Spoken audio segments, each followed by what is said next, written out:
Alright guys, welcome back to another video. So on this 2004 Chevy Trailblazer, the low beam on this truck is not working, so I'm going to show you what you can do to get your low beam to work. So right now, as you can see, the light on, so that's high right there, that's low, and when I go there, as you can see right there, the light is on. So when I go to the front of the vehicle, I notice it's not working, no light there. So if I go to the I beam, it's work. You can see it's working, guys.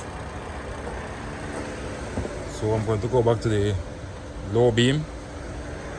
So these are the fuels that control the lights, high and low beam, and these are really also that control it. So I'm going to show you what's going on. So one of these relay have a fault with it, so I'm going to show you what you can do to get it to work.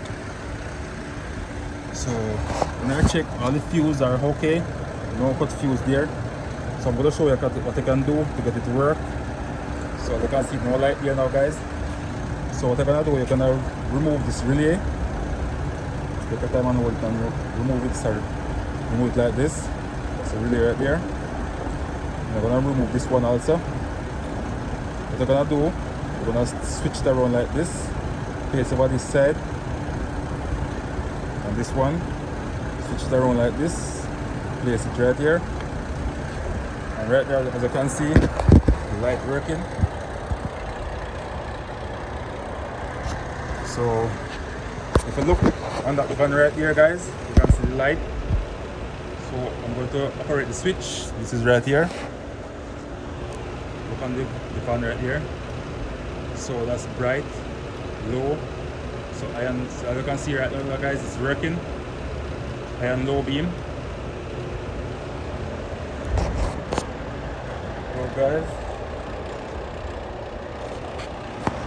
let's switch on this one now. So that's a low beam right there now. So hopefully this video will help someone out there. So if you find this video useful, guys, please like, share, comment and subscribe to my YouTube channel. Thank you all for watching. Catch you another time. Bye.